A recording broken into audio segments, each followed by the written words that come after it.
Hi friends, ఈ మధ్య మనం పురుగుల కోసం కొద్దిగా చిన్న మెథడ్ ఒకటి ట్రై చేసాము. పర్వాలేదు, బాగానే వర్కౌట్ అయింది. దాంట్లో వచ్చేసి పురుగులు అయితే బాగానే వచ్చాయి, కానీ అది ఒక 50 పిల్లలకి అయితే సరిపోతుంది. మనకైతే 1000 పిల్లలు కాబట్టి సరిపోదని ఆన్లైన్లో ఎగ్ లార్వా ఒకటి ఆర్డర్ పెట్టాము. ఇదైతే 1200 దాకా కాస్ట్ పడ్డది.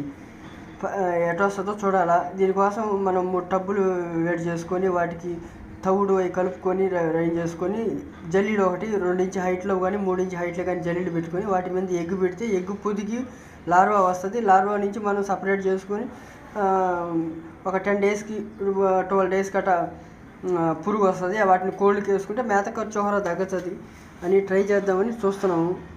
ఎట్టుంటుందని చూడాలా. బాగానే మా తెలిసిన వాళ్ళు అయితే ఎగ్ అయితే ఇచ్చి పంపించారు.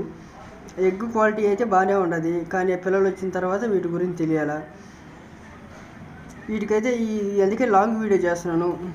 చూద్దాం ఉందని.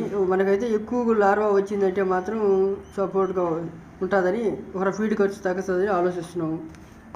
ఇది మీరు ఎవరైనా ట్రై చేసే పని అయితే మన వీడియోలు ఫాలో చేసుకొని పెట్టుకోండి. చిన్న చిన్న ఇన్ఫర్మేషన్లు అవి అంటే మనం కూడా ట్రైనింగ్కి వెళ్ళి ఈ సర్కిల్ అంతా కనుక్కొని వచ్చినాము. పర్వాలేదు, చూద్దాం. ఏదైనా అవసరమైతే ఈ వీడియోలు సబ్స్క్రైబ్ చేసుకొని చూడండి. దీని క్వాలిటీ ఎలాగ వస్తుంది అనేది చూసి దీంట్లో మనకి మొత్తం రెడీ చేసిన తర్వాత చూసి ఆ పురుగులన్నీ మీకు షార్ట్ వీడియోగా పెడతాను. దీని ప్రాసెస్ అయితే పెద్దది కాబట్టి లాంగ్ వీడియో పెట్టాను. ఈ లార్వా వచ్చేసి ఎగ్ మీద చేత్తో అయితే తాగకూడదు.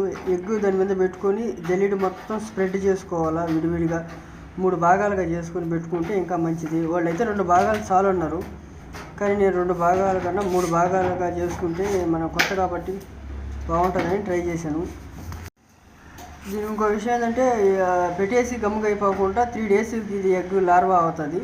5 డేస్కి పిల్లలు వస్తాయి. పెట్టేసి గమ్ముకుంటే అప్పుడప్పుడు ఒక 1 డేకి ఒకసారి కానీ ఈవినింగ్ ఒకసారి మార్నింగ్ ఒకసారి వాటర్ స్ప్రే చేస్తే మంచిది. ఈ ఎగ్ పెట్టినప్పుడు రూమ్లో ఒక సైడ్ పెట్టినా చాలు. దీనికి ఏం సపరేట్గా ఏం అవసరం లేదు. దోమలు గేములు రాకుండా ఉంటే చాలు.